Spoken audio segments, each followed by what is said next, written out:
Alright, if I use Swing Blade, I should kill him. Nice. Okay. Two more. Let's go. Top 500, boys. Yo, what is up, YouTube? I'm back with another EVOMON video. And today, I'm going to be showing you how I hit top 500 on PvP mode using ClipXR. Have you ever wanted to AFK a game? Well, this is the site for you. I'm partnering up with VSPhone. First, I want to say this works for mobile as well, but all you need to do is head on over to my channel or the description of this video and click this link right here. Now, after clicking the link, you will have the option to sign in with whatever you would like to sign in with to claim a 2 to 8 hours free trial time. Now with this, you will be able to download from the actual site and get this VSPhone right here, basically giving yourself a free phone, obviously not a real phone, but a phone nonetheless.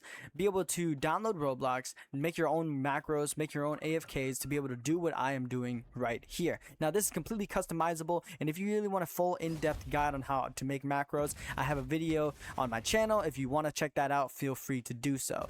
But other than that, guys, big thanks for VSPhone for partnering up with us. And yeah, guys, let's get on with the video. So, if you guys are unfamiliar with PvP, PvP is player versus player. Basically, people fight each other with different sets of teams and basically see who's better and who's on the top leaderboards. So, I am currently working towards getting to top 100 or top 50, honestly, before the rank resets on August 18th, I believe they pushed it to. But yeah, regardless, let's talk about my ClipXR. So, right now, this is the team I am currently running. And it has to do with a lot of prediction and timing. To give you a general gist, basically I have Usain just to outspeed a lot of things, to also use protection when needed. I have Twirlbee just to counter fighting types and just overall annoying Frostellis. I also have a Frostel just to outspeed other Frostels, and also just to have the sleep powder like strength. And on top of that, I have the Gem Press to use Swarm Assault to place confusion so that people don't attack me, essentially. Basically, what I really use him for is to essentially use inversion if any of them ever get too buffy, and basically to counter using confusion if, you know, need be. But my main entrance is usually starting off with my ClipXR, and essentially I have a ton of other clips to show you guys, but for right now, to basically explain the premise of it, I usually buff at least once every single turn. Not every single turn, but every start of the turn, like the combat, I usually buff at least once. And if I'm against another ClipXR, I usually just do Core Overdrive. Okay, if you're going against another ClipXR and he is either faster than you or just a little bit stronger than you, I recommend you just do Core Overdrive to counter the other ClipXR, because there's no point in honing 2, because he's going to end up two-shotting you. Like any ClipXR you run into, they're going to end up two-shotting you with Core Overdrive, basically 90% of the time. So that's why I recommend using just Core Overdrive to just, two-shot them, get them out of the way. Sometimes they'll swap, so then you can use Gale Thrust to kind of just predict the swap.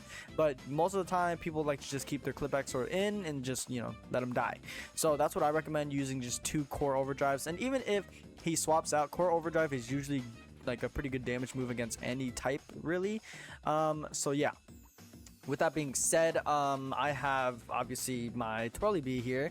Like I said earlier, he's really just here for the counter and just to stack up wing combos, and on top of that, just to have inversion like I talked about before, because I am going to make a video on Cyan Knight and how annoying Cyan Knight can be.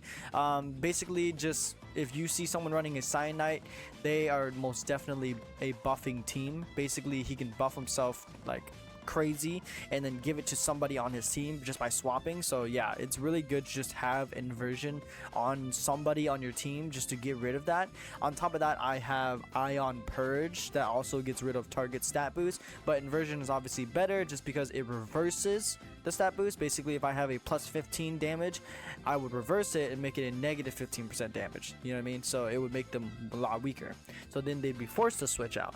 So I have been hit a lot by inversion. So that's why I don't currently use the Cyan Knight technique.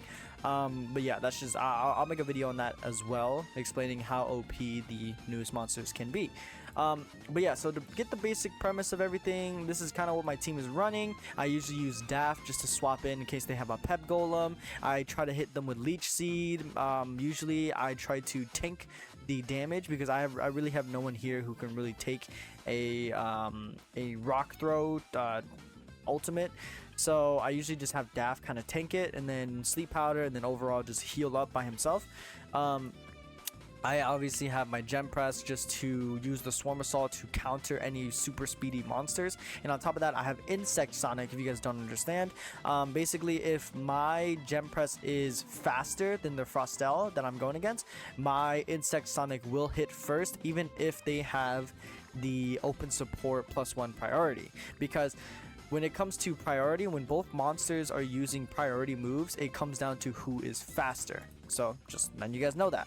Obviously, if their Frostel is just faster than my Gem Press because I haven't upgraded his equipment yet, then obviously his move will still go through. But a lot of people get taken like they're taken aback because they're not expecting a Gem Press to be faster than a Frostel. So when I use my Insect Sonic on like a Frostel who doesn't have the +1 open support trait, then it, most of the time it kind of puts them away, you know what I'm saying?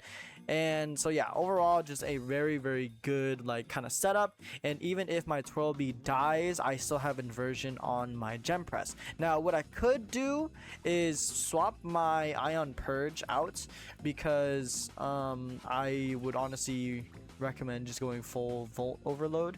But I had Iron Purge because originally I didn't have Twirlbee or my Gem Press, but now that I have them, I can basically just do that little swap here.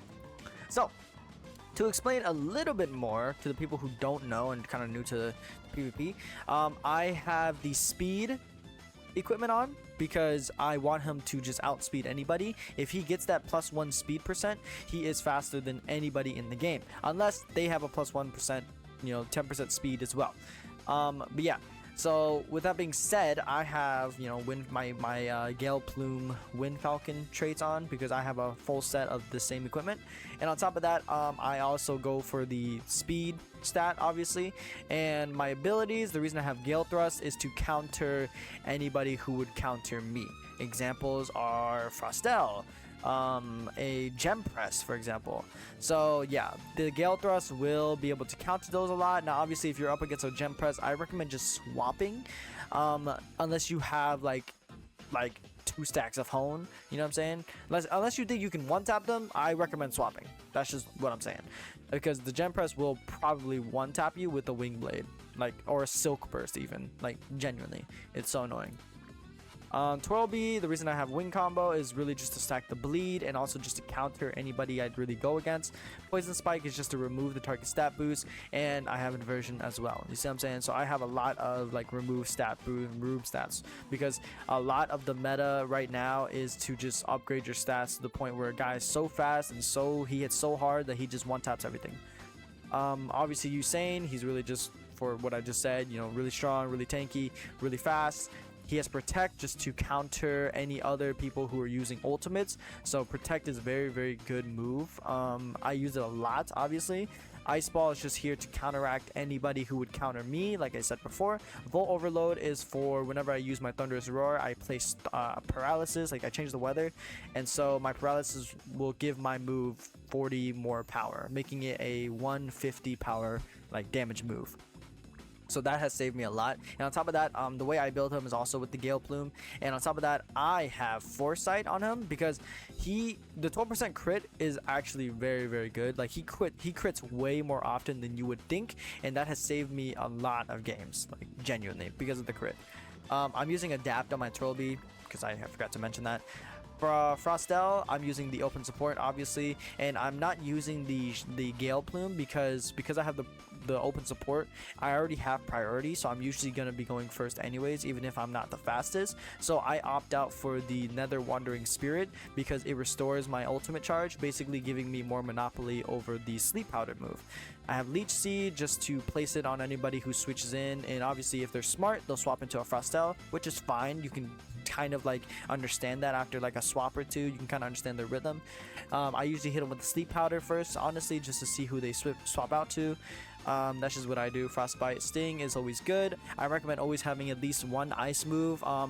Ice Beam is super good as well. I don't currently have Ice Beam on him just because I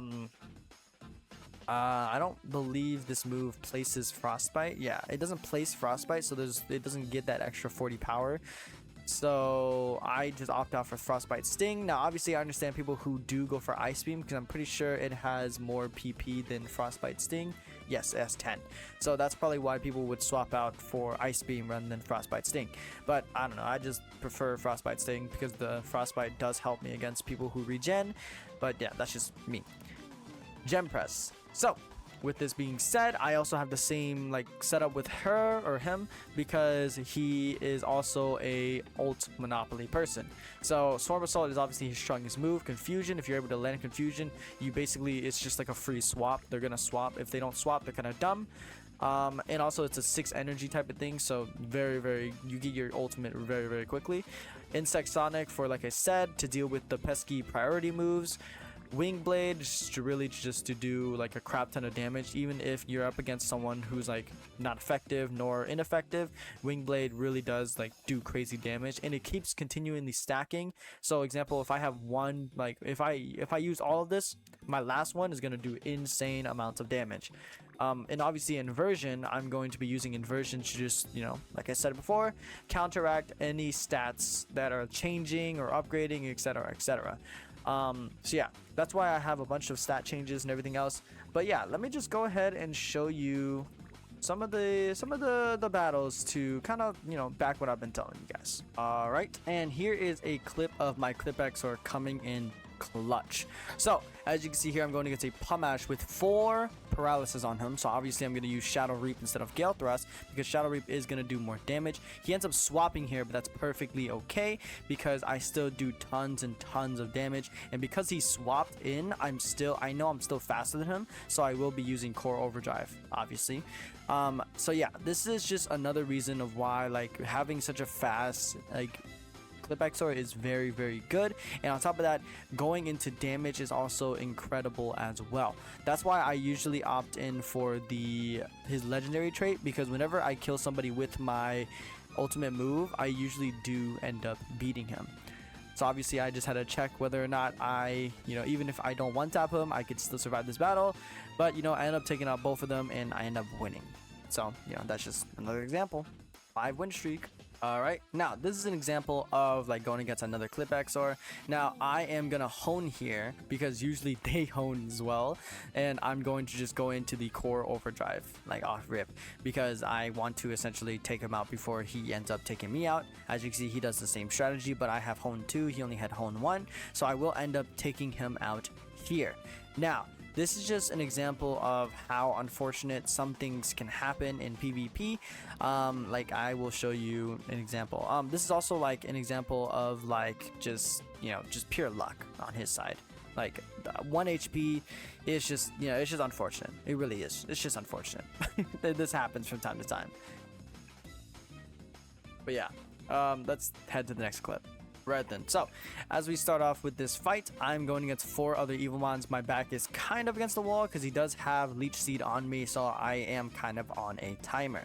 So with that being said, I think he lets me, okay, I was about to say, so as you can see here, he's gonna let me kill Goliath, which is actually a very smart move because he knew I was gonna do ultimate, so he didn't want to like any of his like full HP ones to take the hit. However, because of that, because I killed him with my Shadow Reap, I was actually able to gain +5 attack from that. So yeah, or +2, sorry, +2. And also gain that same attack from Boltonia, so I'm just constantly stacking the attack on me because he wasn't expecting me to be faster than his Boltonia because I have the +1 speed from the equipment. And so with that being said, I am now one-tapping every single one of his EVOMONs because he kind of let me, work too much, basically. So yeah, on to the next one. Okay, so with this clip, I'm just kind of showing you guys how I utilize protect. Now obviously I'm on my last leg here, but I know I can beat this Frostel with my Volt Overload. The reason I'm using Volt Overload is because he has paralysis on him, and like I said, it gives that extra 40 damage, so that's why I'm using Volt Overload. Now with M Pixie, I know he has ultimate trying to get me out of the game basically.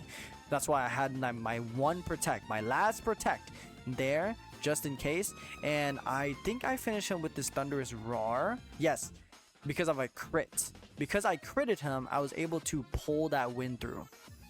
That's why I have the 12% crit chance, guys. Alright, so I didn't clip it long enough, but this is an example of a fully buffed like Clip Exor versus its natural enemy. Because of that Gale Thrust, I was able to one-tap it easily. Like, easily one-tap it with my Gale Thrust. Unfortunately, I think I do end up falling here, but that's fine because I am able to do a cracked amount of damage to him. Like, I know he's gonna use protect, that's fine. I'm really just like on my last leg trying to get any type of damage on him like as possible, because there's no point in trying to save Clip Exor here because, you know, he's on 11 HP, he's gonna die by mosquito bite, you know what I mean? So after I take out 2 of his people, like, it literally makes him like it's such a you're at such a disadvantage that, you know, like, I basically took out 3 of his guys off rip, you know what I mean? So yeah, he ends up forfeiting here. But yeah, guys, that's just an idea of like what Clip Exor can actually like do and how much he actually impacts the game. Alright, so this is another clip of my Frostel being the last one alive. Now, number one thing is you sometimes have to sacrifice your other guys so that Frostel has enough for ultimate, okay? Because if you are up against somebody who you know is just faster than you, examples are Volcrest, because Volcrests are super common in PvP, Sleep Powder is going to be your best friend, okay? Sleep Powder will always go first unless they use a priority move, which I don't think they actually have. But because of that, I was able to actually pull this win through, and also because of Leech Seed already being on him, I am constantly healing while he's taking damage, and so because of the Sleep Powder is on him, I'm actually able to just, you know, get this win purely because I was able to just, you know, outbuff him essentially. So that's why Volcrest is super vulnerable to Frostel, even though, like, obviously you can one tap a Frostel with Frenzy Slash, the ultimate of Volcrest, but you know, that's just, you know, how the cookie crumbles. If you play Frostel right, you can even beat your natural enemies. But yeah, guys, I just wanted to do a special thanks again to VS Phone for sponsoring this video. Make sure to use my link down below, guys, if you guys want easy access, and, you know, also just to give me a nice little referral. I really do recommend using VS Phone, guys. It's helped me a lot over the course of like my little strike area. It's helped me farm quite a bit, and a prismatic dyes video will be coming out with the VS Phone. But yeah, guys, on top of that, if you guys are enjoying my EVOMON content, I am back now, so I will be posting regularly, so please make sure you hit that like button and subscribe if you guys are enjoying, and my Discord link will also be down below. Hope you guys are enjoying my videos, and I will see y'all in the next video. Later.